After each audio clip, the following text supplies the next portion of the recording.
Good morning, everyone. How are you doing today? Oh, okay. We always know the second time is always the best time. So how are we doing today? Okay, that's much fun. We have a small crowd, but I like it. Very intimate. Welcome to 1 Million Cups. My name is Lauren Finnegan. I'm one of your city coordinators, along with Christy and Matt. Yes, thank you. Just a big thank you to the Dallas Entrepreneur Center for always hosting us. They're an amazing venue and host. So please give a big round of warm welcome. Thank you. We couldn't do it without them. We couldn't do it. If this is your first time here, a little bit of background information. We are an educational program produced by the Kauffman Foundation to educate, engage, connect local entrepreneurs on a grassroots level while helping build startups. So we have 3 presenters today. Normally there's about 2. And we're doing 6-minute presentations along with 20-minute Q&A and feedback sessions. So if you do have a question, please raise your hand high and Christy will come around with the mic since we are filming for our YouTube channel. And without further ado, we'd like to bring up our first presenter. So please everyone welcome Chaz from IDEA. So big stand up, more welcome. Thank you.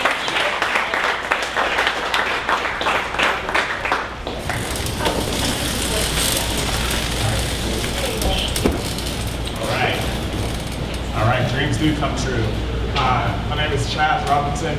I'm from the Innovation Design Entrepreneurship Academy, or just IDEA for short. I'm going to tell you a little bit about what we're doing to change the educational landscape for public education landscape here in Dallas.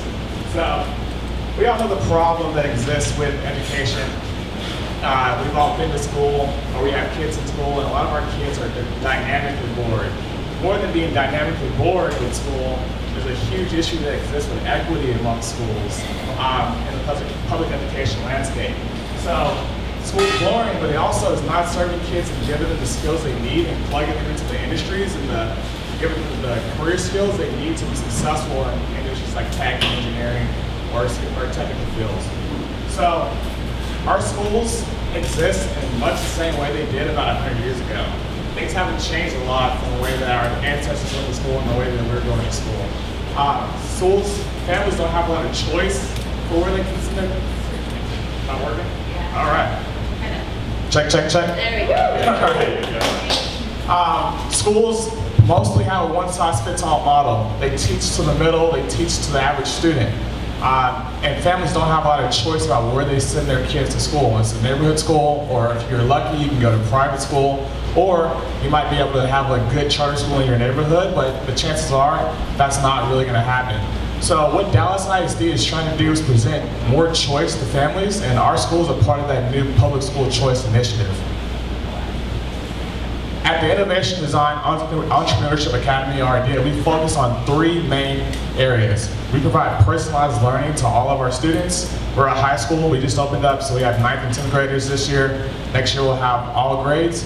We also provide mentors and internships for all of our students. And we also focus on the next generation skills, which are things like teamwork, communication, being a good leader, things that all workplaces need and want. And so like I said, we are a free public school of choice in Dallas ISD. Okay, so the students get into our school by open lottery. They put their names in a hat essentially. We don't have any academic requirements because we want to be equitable. We don't want to just serve the best students, we want to serve all students. So the only thing you need to do to get into our school is to apply. And that way you get all the services that we provide to students.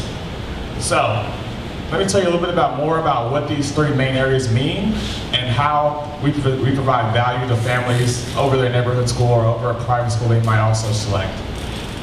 Personalized learning is something that's pretty in vogue and can be kind of a buzzword in education nowadays, but basically what this means is that we provide flexibility for our students along pace, along the place where they learn, around the content that they learn, and we do that mostly by having one-to-one technology. So each of our students is provided with a laptop that's issued from the school district, and so that we can provide students with different ways of learning and different ways of accessing content in the classroom. So if you come to our classroom, you're not going to see a lot of students in rows looking at a teacher like you might at your typical neighborhood high school. We're going to have students are going to have a computer in front of them that may be working in a small group over here. Another small group might be working with a teacher over here. You might have students working individually in the back of the classroom based on what they need and how they learn best. And so the teacher is not a sage on the stage, they're a facilitator. Like I said, we have that one-to-one technology that kind of ties all that in together. Mentors and internships. Here's a picture of Mayor Mike Rollins with one of our students.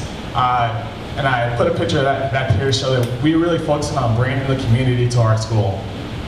We want you guys to come mentor our students. If you're an entrepreneur, if you're a person who's thinking about being an entrepreneur, if you work for a company that's doing big things, come and mentor our students because we don't want to work in a silo. We want to be integrated with the community. And we also want to send our students out to do internships with companies in the area, in the Dallas entrepreneurial community. That's my main project. And then the other area we focus on as a school is the next generation skills. And these are the things that you might just know of as being a good communicator, being a good collaborator, being able to meet deadlines and prioritize your work. These are the soft skills that are really being talked about a lot for kids, the non-cognitive skills that a lot of neighborhood schools don't really focus on. So those are the three main areas that we focus on. Let me talk a little bit about the traction we've been able to have as a school. So just last year, our first year being in existence as a Dallas ISD school, we had the best world geography scores. I was the world geography teacher last year, but I'm not bragging about that. We have we're number 2 in the district for our English test scores. And then we have some really great results in terms of our state exams for algebra and English. We're at the deck last year for a field trip. Not a lot of schools get to say they go to entrepreneurial co-working spaces and get to interact with entrepreneurs. We were here last year for that. Our students and our student body is the most diverse in Dallas ISD. No other high school in Dallas ISD has the diversity we have, and they're trying to work with different groups of students like we are. And we're eager to be a part of the entrepreneurial community, and we're eager to do different things and trying to disrupt what it looks like to be a traditional public school. So, our competitors are literally every other high school in Dallas ISD, every other private school. We want to take kids from everywhere and show them a different experience. Not just the best kids, we want to catch every kid. So we really are competing for kids and to show that we are a good option for families. We have small class sizes, and this is our team. They're really great veteran educators, and I have to stop because they told me to stop.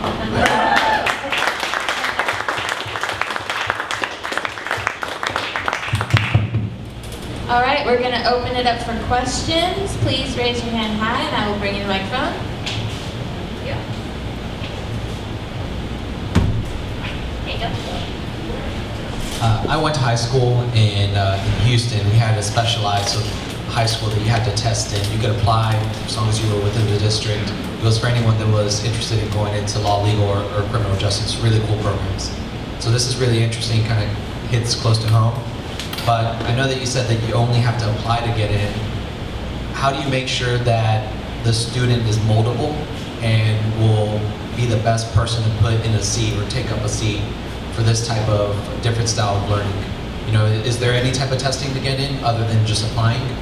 Well, the idea is not grade specific, but right. The idea is that personalized learning is good for any kid. The idea is that getting a mentor or having an internship is good for any kid. The idea is that developing these next-gen skills is good for any kid, right? So the idea is not to have the most motivated students, to have any student who can benefit from having a different experience than their neighborhood school will provide. So literally all you have to do is say, I want to be a part of this program in Dallas ISD, and you put your name in a hat, and if you are selected, and we only have so many seats available, so obviously it's really just up to that luck, just like any other charter school probably you would think of. Thanks for being here. I think the Idea School is great. Can you talk a bit about your role and how you got involved with the Idea School? Absolutely. So last year, I was the world geography teacher, the founding world geography teacher, and I love the classroom, but I saw that our school was doing other things that also needed to be done outside the classroom.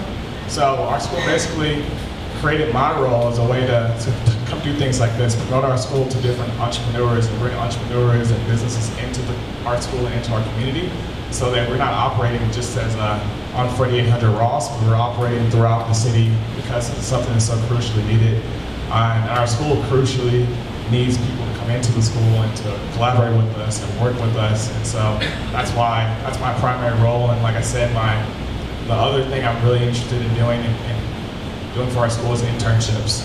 So if you have a business, if you have an organization, you need some free help, our students are available to do that because we're helping them get internships. Any other questions? We also welcome feedback. Yes, please, lots of feedback.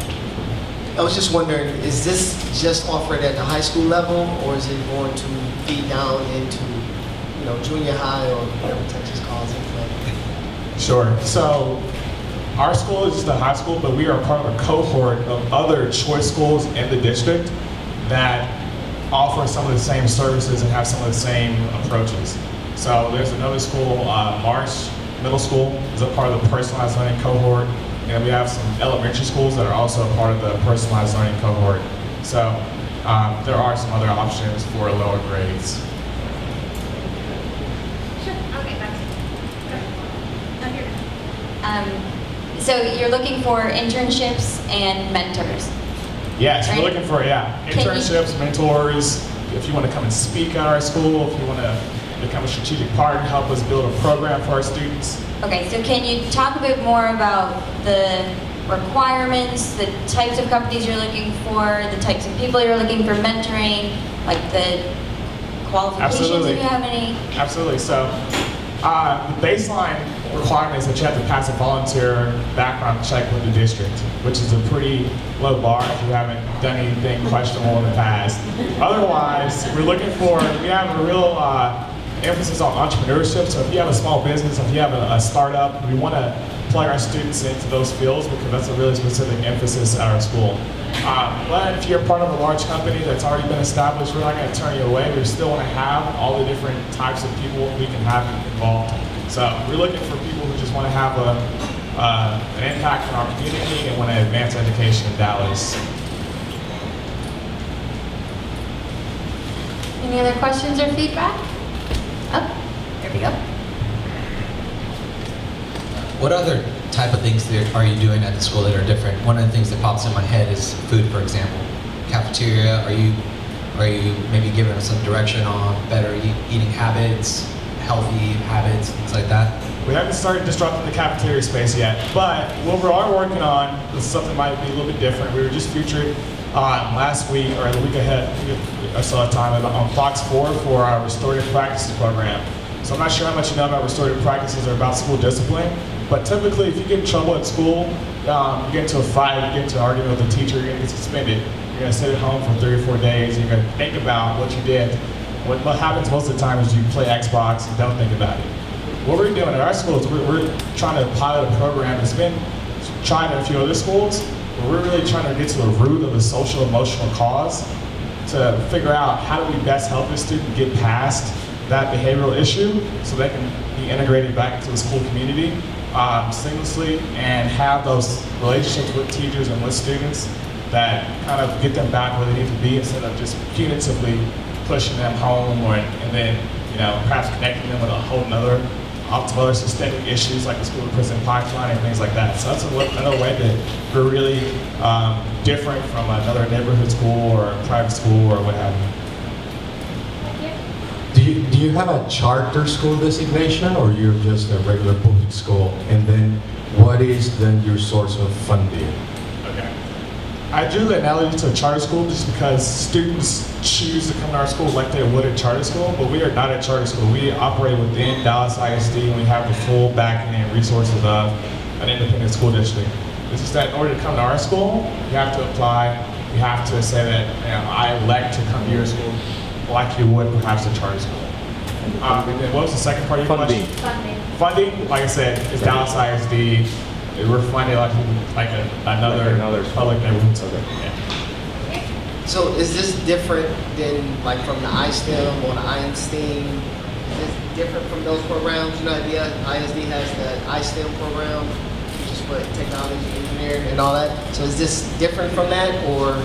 I'm not familiar with the iSTEM program, but I think I understand what you mean. So it is different from that because we have a focus and an emphasis on STEM, and on things like, if you want to go into entrepreneurship or you want to be a coder, you have to be familiar with those fields. So we don't have a STEM like academy, if that's what you mean, or a STEM like program. It's just kind of integrated into our mission.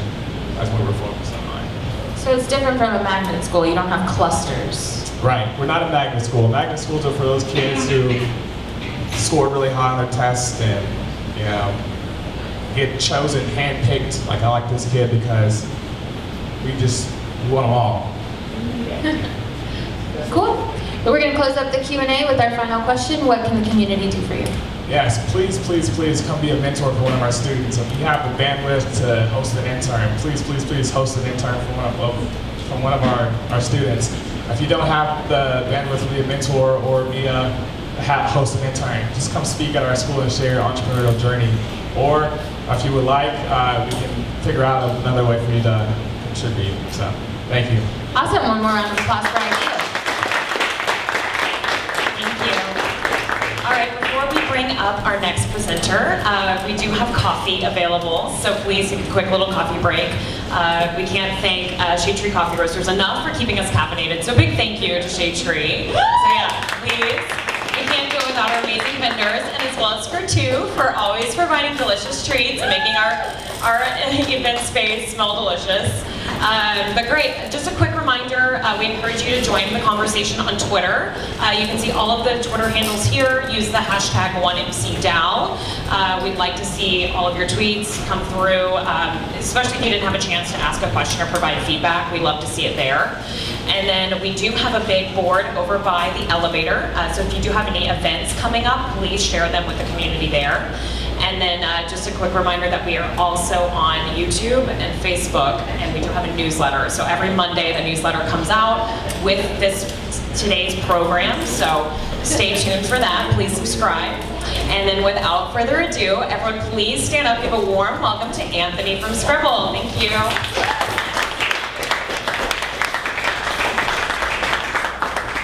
Hi, thank you. A lot of people are surprised to learn that 70% of all restaurants out there are smaller restaurants, the independents, maybe 1 or 2 locations here and there, not the big guys that you'd expect.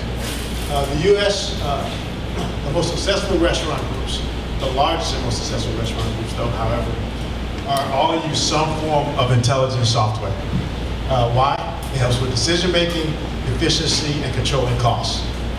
Unfortunately, this software can be really expensive, costing as much as $3,000 to $4,000 per month. In some situations, much too high for some of the smaller locations.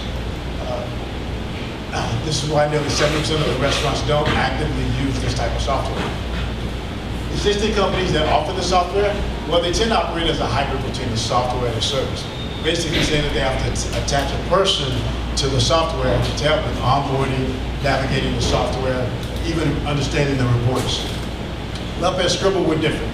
We've designed Artisan. Artisan is the first plug-and-play intelligence software designed to be affordable for every single restaurant out there, not just the big guys. Our goal at Skrible is to become the brand leader in regards to restaurant intelligence. So what exactly do we do as far as intelligence software? Well, Artisan is designed to run in the cloud, in the background, collecting data from other existing systems, such as the POS and accounting system, and giving feedback based on the information that it reads. From that point, we're designed to analyze sales, inventory costs, labor, and budget. We're also designed to assist with decision-making with the analytic dashboard, predictive analytics, and a performance score. And one of the problems that we saw in the development of this type of software is, how do you understand reports? If you're not used to looking at financial reports, they can be very confusing to a lot of people. So we came up with this. This is what we call the FPS score. The FPS score is a scoring system which is automatically generated by Artisan every single week using our proprietary formula. From an owner standpoint, this is how it works. You wake up on Monday morning, you're super excited because you get to see how your restaurant performed via your Artisan score. This particular Monday, you wake up, you see that under food costs in previous weeks, your restaurant scored a 98, 96, 98, 99, and all of a sudden this week you score 76. Well, that's what we call actionable insight. At that very moment, Artisan just told the owner that he has a problem. If he clicks on the food cost button, he can see which items are contributing to that problem. At Artisan, not only are we looking to scale, but we're looking to scale very quickly. And how? With plug and play. Customers can onboard themselves, see reports within 7 days, and what that does is it gives us the ability to market heavily to restaurants around the country without having to go to door to door. Although we will be selling the product door to door, we're not committed to having, we're able to scale quickly because we can market again because customers can onboard themselves. Our market right now, is about a $2 billion market. About 70% of that is untapped. Right now, we're in the process of about to release an MVP around mid-November. We'll be looking to open our seed round in January. While we're continuing to build it out, we'll do a limited release here in Dallas and continue to build out additional features in preparation for a full release at the end of next year. The team consists of myself, I'm CEO, Mr. Grant Morgan, and Mr. Roger Blanton. Mr. Grant Morgan and I have 15 and 20 years of experience in the restaurant industry. Myself in accounting and finance, and Mr. Morgan as an executive chef, and Mr. Roger Blanton is our CTO. We've also brought on another developer who is becoming part of the team, so we have two very experienced high-end developers who will be kicking butt to make some very cool software that will be able to get into the hands of pretty much not just the restaurants, but consumers as well. As I said, we'll be looking over our seed round in January. We'll be looking to expand features on it, so if anyone knows of anyone who might be interested in this space, we'd love to talk to them. Thank you.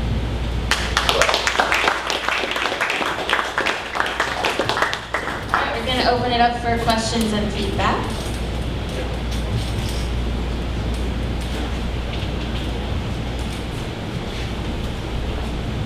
So going back to your timeline, if there's an existing restaurant interested in being one of your first clients, how quickly can it start operating? Is that March? Actually, it depends. We can actually get them on it as soon as we're done with MVP, so they can be almost part of the test market. So as early as we fit them. And do you know which point of sales it integrates with at the time? We integrate with the top 5, including Micros, Aloha, and a few others. I'm sorry, I can't remember the name of all of them. Do you know if any of them are iPad based? No. Okay. Any other questions? We also welcome feedback. Anybody? In the back? This is more feedback. It's clear that you know exactly what you're talking about, but at the beginning of the presentation, I know you're strapped for time, but even if it's like a 30-second blurb, kind of laying it out for people that don't exactly know what you're jumping into, I think that would be great. Because I spent the first couple of seconds trying to figure out like what exactly, just so that you can maximize in case there's anybody that's really interested that doesn't quite understand what you're jumping into. But it's clear that you know exactly what you're doing, and that this is a great opportunity. So Okay, thanks. Thanks. I second that motion. I'm going to elaborate on that. So your first slide was Skrible, Correct. but then you started talking about Artisan. Right. It seems like Artisan is the restaurant intelligence piece. Yes. So if you could just give us a bit of background on Skrible and how that relates to Artisan, because that part was not clear to me, Okay. and that may help everyone in that confusion point. Sounds good. Thank you.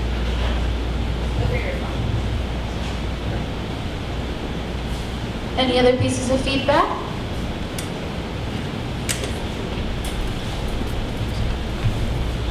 You said yourself at the start that it was like 70% of restaurants are independently owned. Correct. I used to own two myself, and we did use like iPad-based POS systems. With that said, do you guys have intention to offer your service to integrate with, some of the newer, less expensive POS systems that a lot of these smaller restaurants and restaurant groups are using? Absolutely. We want to integrate with every single system out there. It just takes time to get to that point. Initially, we'll start out with the top 5 that cover about 70% of the market, and then we'll move into the ones that are covered by the more independent restaurants. I use an iPad-based point of sale as well. And going back to the 70%, in the beginning you said that you were targeting kind of the smaller, independently owned. I think the way everything is trending right now, you see iPads over and over again. Anyone that reaches out to me personally and asks me for advice, I send them to ShopKeep or, do you know which one you were using? Yeah, Lavu, or which is Aloha, right? Or Revel. I mean, everyone's going to iPad-based. So Well, just if you wanted to pivot right now, it would be a good direction to pivot towards. Well, what it does, it pulls from the back end. So when you say iPad, you're talking about the UI for the server, basically. Right. That what the server uses. We'll be tapping into the back end of that. So, Correct. And that pulls from the iPad regular. So to answer your question, yes, we'll be in that space where that happen. It's a great job. Up front. My question is this is on the foregone conclusion that some of these small businesses actually do their books right and actually have a back-end server. Because a lot of them know their own paper and their own QuickBooks, and there's a lot of admin. They don't even know the cost of a tomato, for example, or slicing it for that matter. Yes. So would a part of your offering be essentially even the hardware that's included? It's like, here's what you need to be able to even get that, because a lot of them are at a loss for all of their metrics. Well, see, for us, we've designed it to fit that specific market. So even if all they need is really a POS. The system is going to do a lot of the rest of the work. So the system will tell them what to order. If they want to order something different, all they have to do is change the number and confirm that they received it. From that point, we'll be able to give them more data than they've ever had. If we get bad information in, the score goes down. So if an owner is serious about his restaurant and he sees his scores going down because he got bad information, guess what? He's going to get it fixed. And if he's not, I mean, we realize that we can't help everyone, but the ones who are interested and serious about running their restaurants, we have to definitely give them a hand. It's hands off, so they don't have to change up their system. They don't have to change up how they're working. We pull data from their existing systems.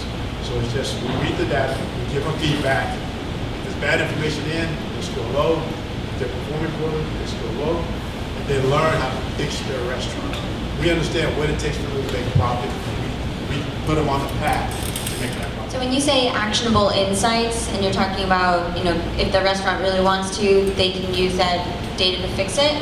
Are you providing any sort of background to them, like this is where the problem was, or this is where this particular issue happened? Like when you said the financial performance score, the food cost score, are you then pointing them to that system so that they can be helped with that, or are you basically just giving them a whole lot of data and saying, now you do it? Well, we're giving them data and basically saying you do it, but we're showing them exactly where the problem is at. So for example, if there were too many tomatoes, we'll know that, so they'll know how to fix the problem with tomatoes. They should. So, and it goes well beyond that. That's just the tip of the iceberg. We can't tell them exactly what happened, but we can tell them where the problem exists. So that is a huge part, a huge benefit to getting it started and putting them on the right path to having a profitable restaurant.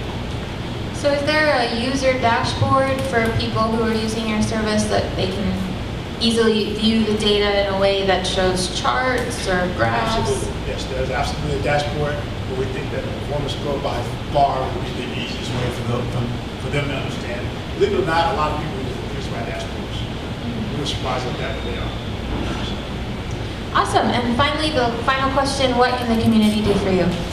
Again, if anyone knows anyone who's interested in this space, we'd love to work with them more. If you have a restaurant and you might want to be tested on our MVP, we'll get you in at a very low cost, almost nothing, and we'll grandfather you in at that rate because the cost will go up, obviously, as we develop more features. And if you guys know of any investors who may be looking to get in this space, we're opening our seed round again in January. But if they like to follow us now, that'd be great as well. Round of applause for Skrible.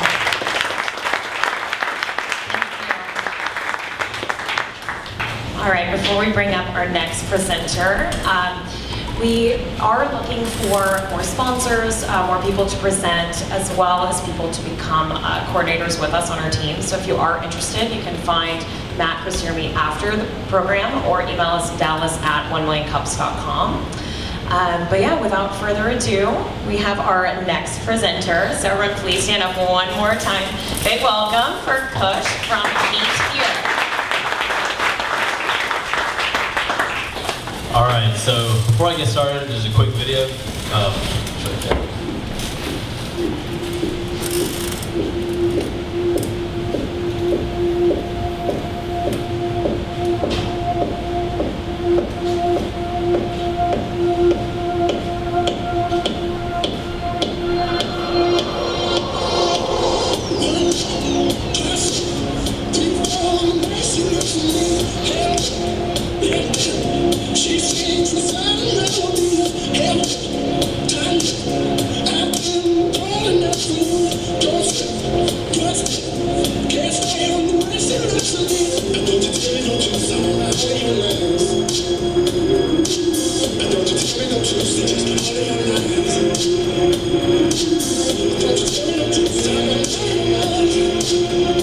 All right, so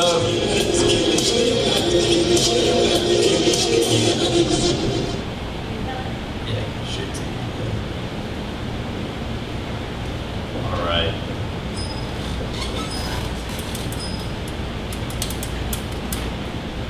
So Hillary Clinton meets with the FBI. What was said? It was not the primary. It was not the primary. It was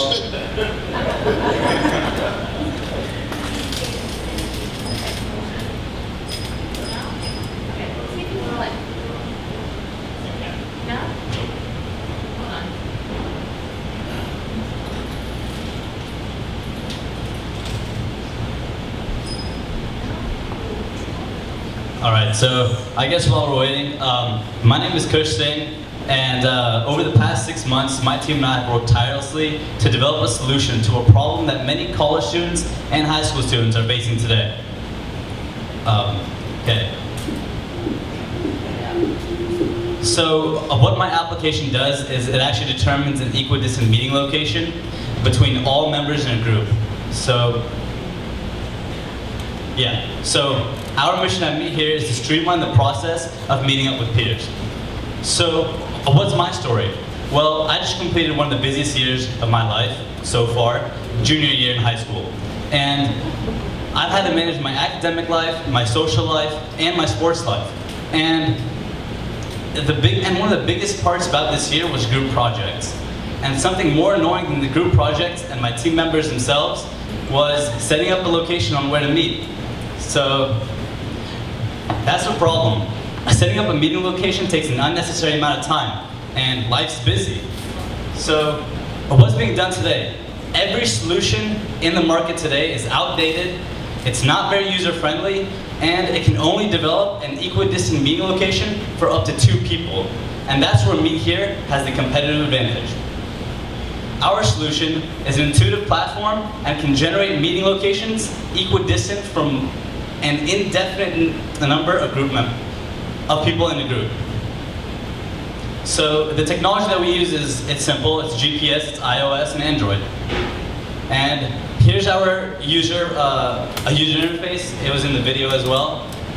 Basically, users are prompted with the login screen, their username, and password, and boom, they're logged in. Nice little login button. And then you get to select who you want to meet up with.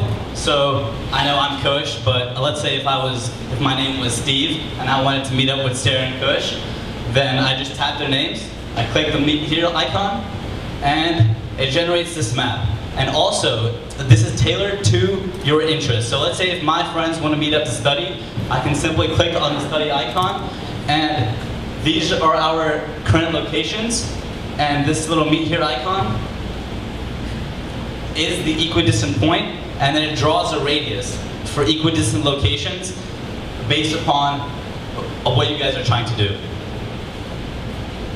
So our revenue model right now is simply ad-based. We're trying to get into local businesses and try to get them to advertise their business through our platform. But other than that, the advertisements are just generated by Google AdMob, and that's how we're generating revenue at this point. This is our team. We're kind of across the United States. We met at Wharton at the University of Pennsylvania. And so now I'm here in Dallas. I'm still in high school, and this is our team. We have a great programmer. So on July 30th, we launched our prototype at the University of Pennsylvania. Things went great. Beta testing is still going on. Our goal for October 8th is to officially launch the iOS application. On January 28th, my birthday, woohoo, we want to have local businesses adopt meetHere. And by July 1st, our end goal is to integrate meetHere into social media applications such as WhatsApp, Kick Messenger, Facebook Messenger, and simply have our meetHere icon within the existing Messenger applications. So people can easily just go and click meetHere, and that can take the current location of everyone in let's say, a group chat, and develop equidistant meeting locations. So why now? Oh, our life is busy, busier than ever. So why spend time determining meeting locations? Rather, let's meet. meetHere. Meet your friends the new way.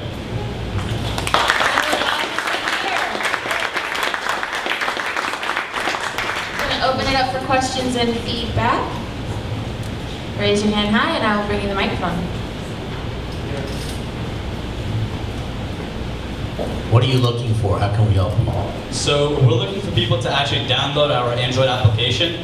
We haven't been doing a lot of marketing. So what I would like from the community is basically download the application, use the application, and just give some feedback. Back here. I was going to say, first of all, excellent idea. Thank you. It sounds like you might be targeting high schoolers, college students. Just so you know, this is an issue for everyone. I have this issue at least 3 or 4 times a week with clients trying to find a place to meet in the middle. Mm-hmm. So don't limit yourself. This is an issue that everyone has. Thank you so much.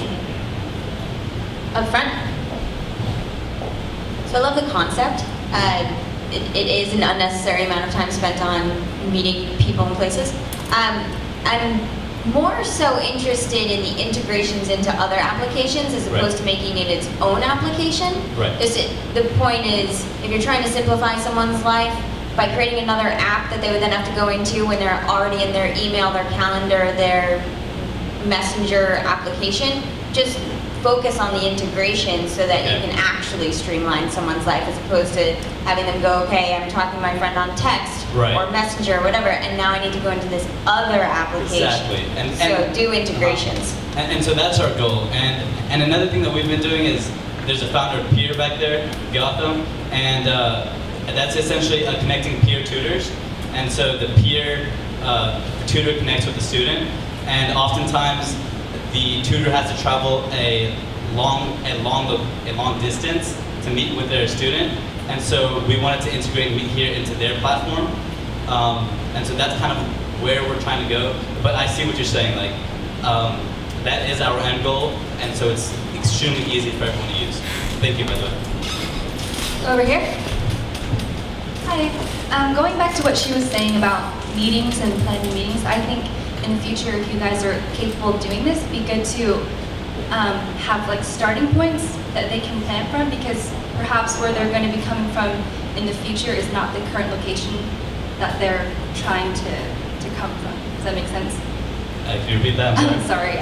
So like if you're using the app and you're saying like I'm here right now and you're there right now, let's meet in the middle. But if you're planning a meeting, maybe you're coming from like your house or the office. So if you could plan a starting point. Right, and we do have that feature. So you can actually set a location. So let's say I'm here right now, and in like 20 minutes I'm going to be in my office, but I need to plan for a meeting that's, let's say, 4 o'clock p.m. Then I can just input those locations and select the people, and boom, meeting locations. In the back.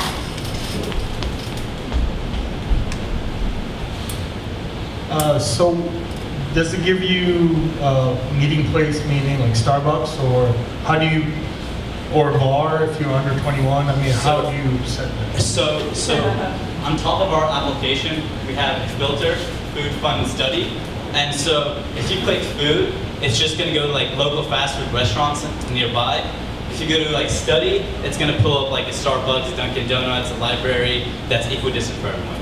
And then fun, of course, you know. So you went with Android first. What was the How did you make that determination to go with Android before you went with iOS? Right, so we want to complete all of our testing first and see and get a lot of feedback from people in Android before going into the big boy market iOS. And so that's really why we chose to go with Android first. And we had our Android developer first, and he knew how to develop an Android application. So I guess, yeah. Thank you. Do you currently have it preventing equidistant meeting in some unsafe, undesirable areas? No, we don't have that right now. So, like, I'm sure that if two people are trying to meet in an undesirable area, they're living around in that undesirable area. So, I guess they're used to meeting in those types of locations. So, yeah, thank you. Any other questions or feedback? Oh, up front. To kind of piggyback on someone else's question, so I know it finds something in the middle ground, right? But how are those uploaded? So is it somehow connected to like Google Maps, or how is it pulling the items that are in the center? Once you get past the filtering side, you know, how does it know which coffee shops to pull up in that area? Are you uploading those yourself, or? So no, we use the Yelp API, and that uploads all of the top-rated locations in that area. So it's not gonna like upload something that's out like small, or the best ratings show up first. And if people want to draw more locations, then they can zoom, and more locations will pop up. But originally, it uses the Yelp API, and that's how those locations are generated. So if the middle ground doesn't have any businesses nearby, do you zoom out? So yeah, so what it does is that the question is that what if someone's in New York and the other person's in California, and they're trying to meet? Are they going to meet like in the middle of like, I don't know, Oklahoma, and in the middle of nowhere? So no. So what it does is that it pinpoints the equidistant point, and then it keeps drawing the radius until it finds the highest rated businesses in the area. So that's how that works. We have time for one more question or piece of feedback. Anybody want to close it out? Yeah? You were saying you were going to get business owners to advertise on the platform? Right. And all that. So how do you plan on doing that? What's the plan? So one of the projects that we've been getting into is open tables. Is that, okay, so me and let's say you want to meet at a Starbucks to study for our next calculus test in college. But I'm not saying you weren't, but so another thing that we're trying to have it's been a challenge, is get into our application and say that these tables are open, and that's the next project that we're working on, is getting local businesses to actually have a platform, and they just every hour update their availability of tables, so that people can not only see good locations in the area, but locations that are actually not full. And that's sort of tailored towards the studying aspect. And so essentially what we would do is customers who can order through this application in advance, so like they can use the Starbucks application and integrate that within our application. And so they can order, like, let's say a Frappuccino in advance, and by the time that they get there, it would be ready and they would have a table. And we would take a small share of that order. That's the goal in that aspect.